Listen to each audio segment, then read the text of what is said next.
Welcome back, friends. Welcome you all to the second session of Agile Methodology, that is a software development life cycle. And definitely, this one is the last session of software development life cycles, as we have discussed almost all the software development life cycle that is being used. And this is the second one and the last one session on the latest Agile methodology. So in session 2, what we are going to discuss, we are going to discuss a project management tool, JIRA. We are going to discuss the project life cycle in Agile development life cycle.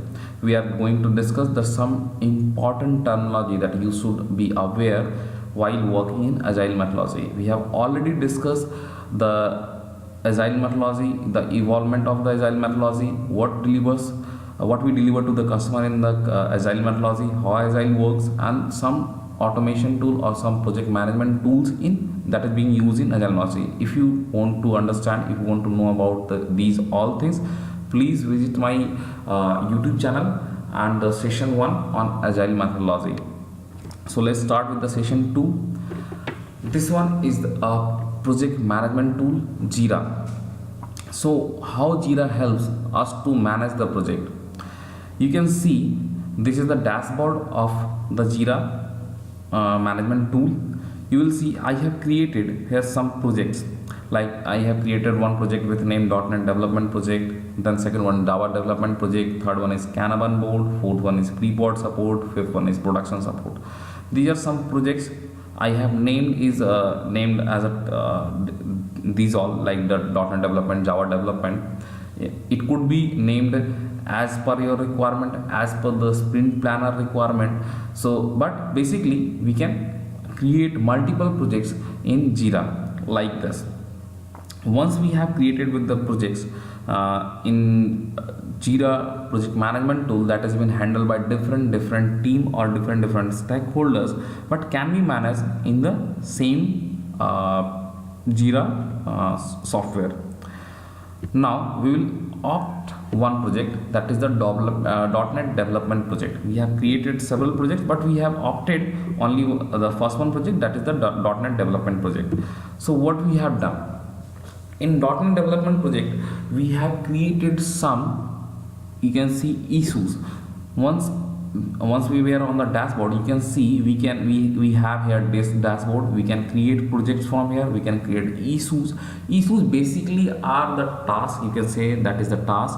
You can say that are those are the defects. You can say those are the some change requests. Anything. Just we need to detail those things so it can be tracked. Okay. So here I have created two story. Okay. So two story, you can say, the story is something like that. You can say that's a kind of a sprint 1 requirement. Those are the requirement that needs to be delivered to the customer as priority basis, or once they came to us that we need such kind of solution, and we have divided the solution in multiple chunks, and they have opted that this particular chunk or this particular smaller part needs to be delivered them at first.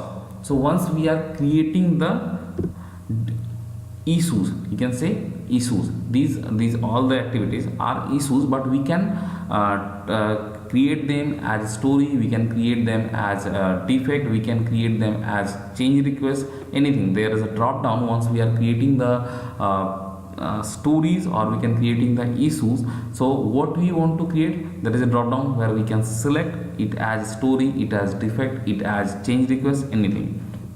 So basically we are working on the .NET development project, and we have created two story as well as two defect. Now you can see there is a button called create sprint. Sprint is nothing but the smaller one part of the solution that we are going to deliver to the client. We will discuss it in detail in the terminology part. So for the time being, we need to divide these stories in multiple chunks.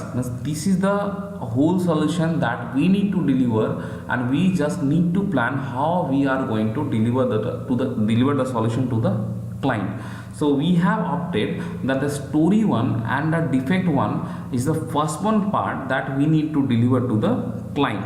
So what we have done, we have clicked on the button, we have created a sprint for that. We have created the first one part, how we are going to deliver to the deliver the solution to the client. The first one solution where we have included the story one and the defect one.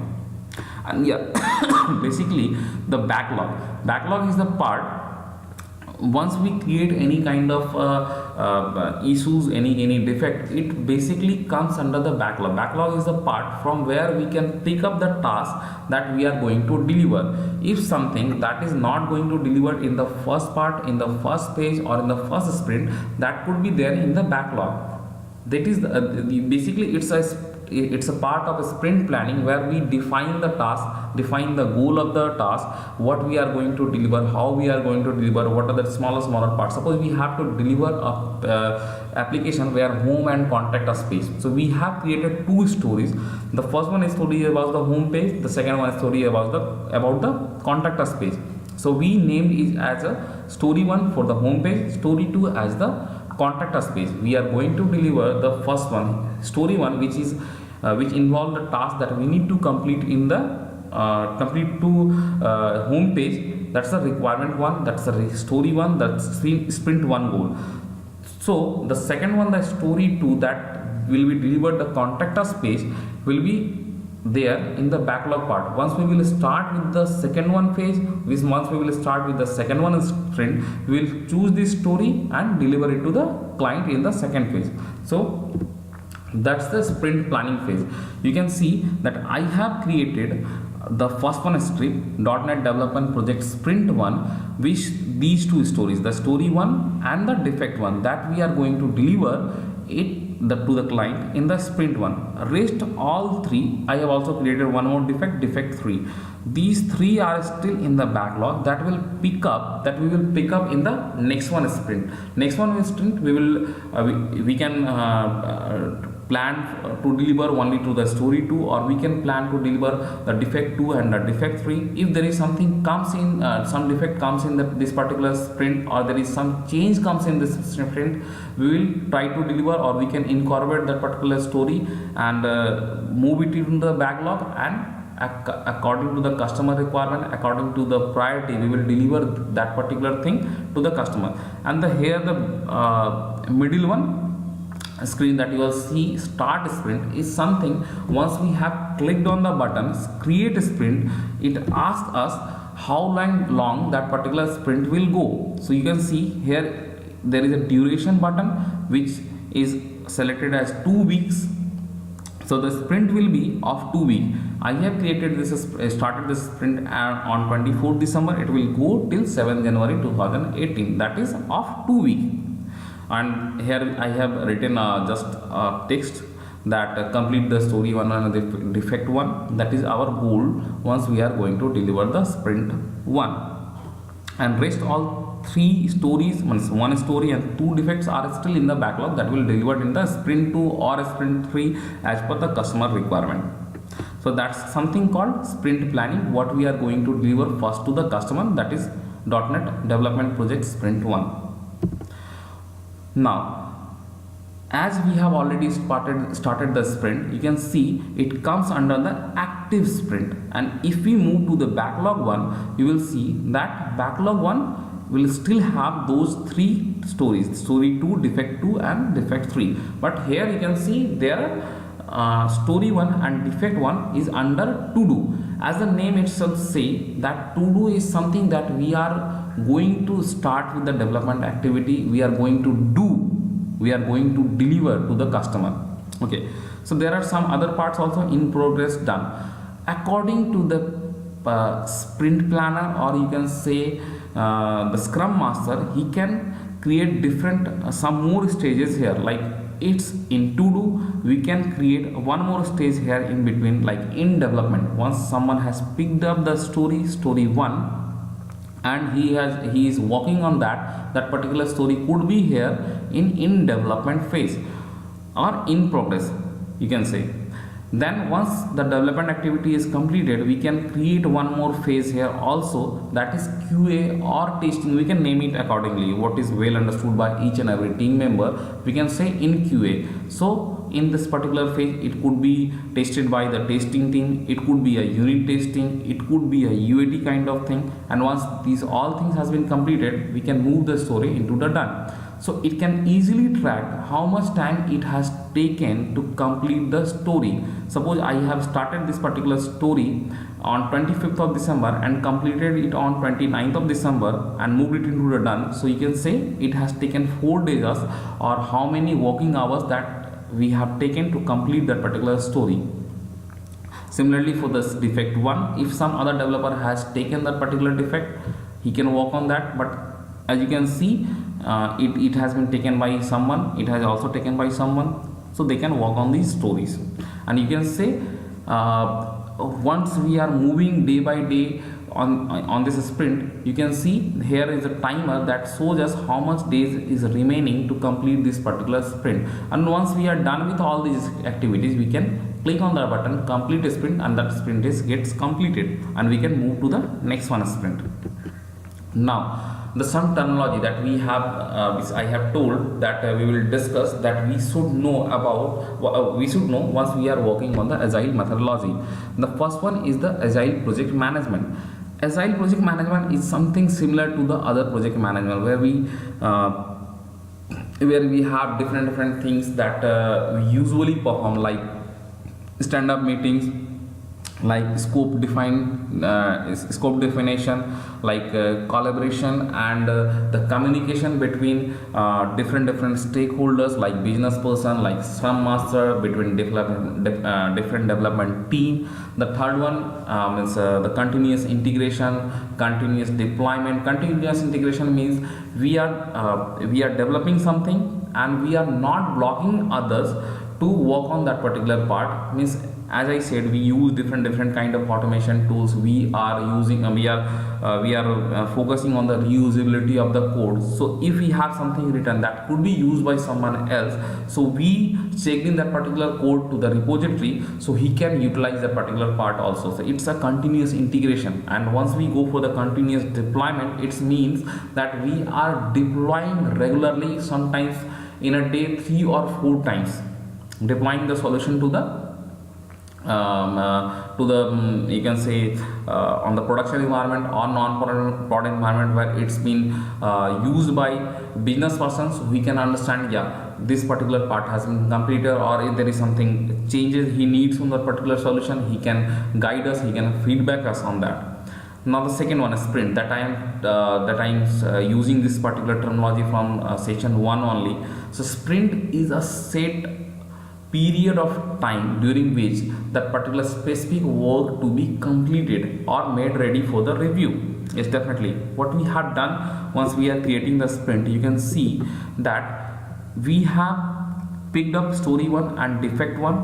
We have given a timeline that we will deliver the particular story 1 and defect 1 in 2-week duration. So what we are doing, we are timelining us that we will deliver this particular 2 things in 2 weeks. That is sprint planning.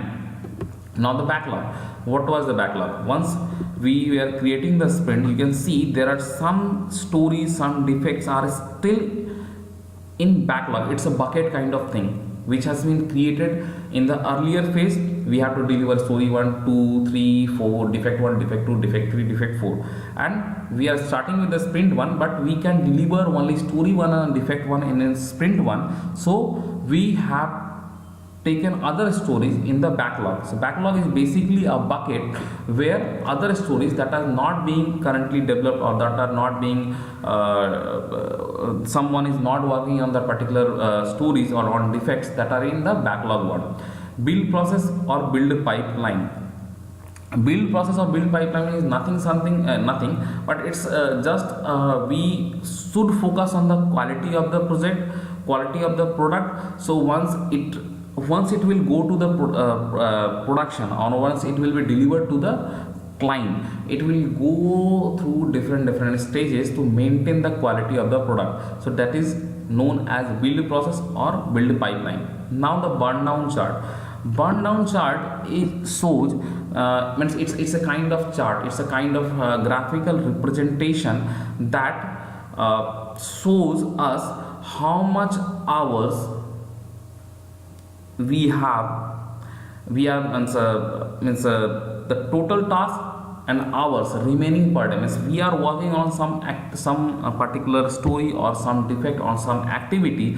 So how much, if we have defined that particular story will take 4 days to get complete, so how much time is remaining to complete that particular task is something that burn down chart shows us. There is similar to other chart, there is a x and there is a y-axis, where y-axis shows us the effort remaining and the x-axis shows us the days in that particular sprint. So we can easily understand how much hours has been remained to complete that particular sprint or complete that particular task. Now next one, continuous deployment and continuous integration. I already explained this.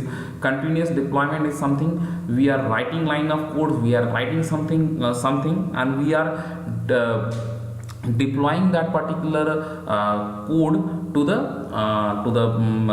production one non-core environment or some infrastructure where it could be released to the customer, it could be visible to the customer, so he can understand what's going on, and if there is something wrong he can feedback us. Continuous integration is a part of extreme programming practice where in a project we have a number of people who are working together, but we should not block other to complete his work. So for that we usually check in the code to the repository hourly, at least once a day, twice a day. If we have written something that could be useful to the other one, we can check in the particular code to the repository so he can use that particular part. Epic is something that means we have a larger user stories that needs to be delivered to the client. But as we know, in Agile we break down the activities in smaller stories. So those smaller stories, you can say, like if we have something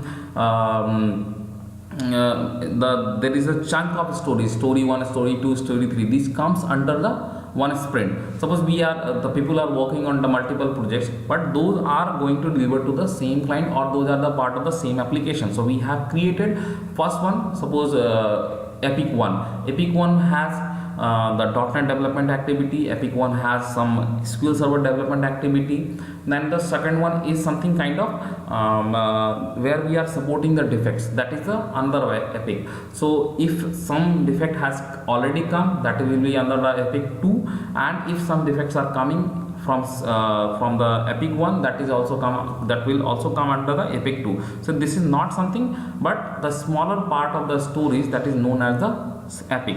Kanban is something, it's a terminology, or you can say it's a methodology where we are delivering the product in a continuous way. We are not overburdening to the development team. We are creating the story in small chunks, in a smaller part, so none of the developer will get overburdened with his work, and he can continuously deliver the product to the solution to the customer or to the client. Now daily stand-up, it's the first thing in Agile methodology that we will do in the morning. It's not in daily stand-up call we discuss the different activity that we are going to perform on that particular day. If we have some kind of blocker that we have faced yesterday, we can discuss that particular thing there also. And we can, if we have some kind of you can say if we have some kind of coordination required from other team, then we can discuss that particular in the daily stand-up meeting. Now definition of done something means you have seen that there are some phases like to do, in progress, and done. So once when we can move that particular story in done state, that is known as the definition of done. It could be if it's a development activity, so developer can say yes, I am done with the development activity. If it includes the QA activity also, so once the verification or validation is done by running some tests, we can say yeah, it's been done. So there are different definition of done state according to our goal and according to our story has been defined in each and every sprint planning. Now the user story is something, means if someone is working on any kind of activity, like in story one someone is working, so he should know about what are the things that he need to perform to complete the story. The story definition contains the description of the activity, it contains the rough estimation, it contains the acceptance criteria, means if he is working on something and once that particular solution, or once that particular code development activity is accepted by business, it's been defined in that particular story. So that is known as stories. User story. Task is something that has been assigned to someone, means we have created this user story but we haven't assigned it to someone, or someone has not yet picked up that particular user story, is and that is not a task. But once it's been accepted by someone, once it's been picked up by someone, that is a task to that particular developer or to that particular person. Now the product owner is someone who is from customer side.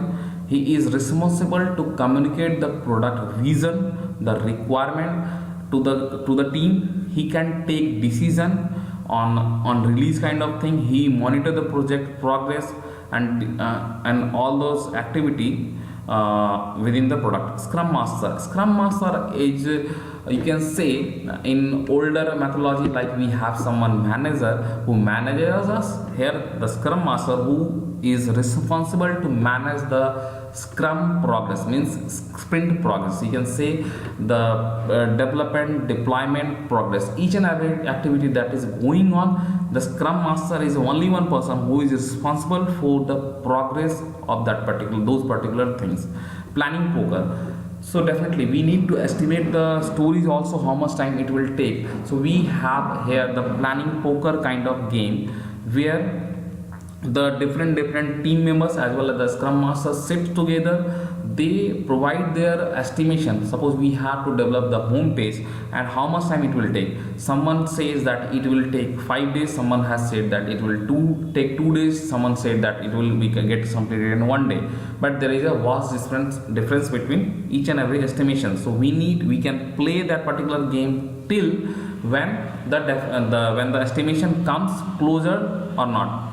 So once the estimation is too much, it's not similar, or it's not the closer one, then we ask to the different person who is in that particular planning poker game. So why he has estimated that particular story to that much day, or why he has estimated the story to that much less day. So we can understand, or everyone can understand, oh, there is some kind of requirement that we need to understand while we are estimating the thing. Time box is the time duration in which we need to complete the story.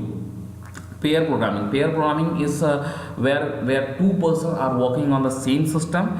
One is known as driver, and another one is known as the navigator. The driver is responsible to write the code, while the navigator is responsible to review the codes, each and every line of the code.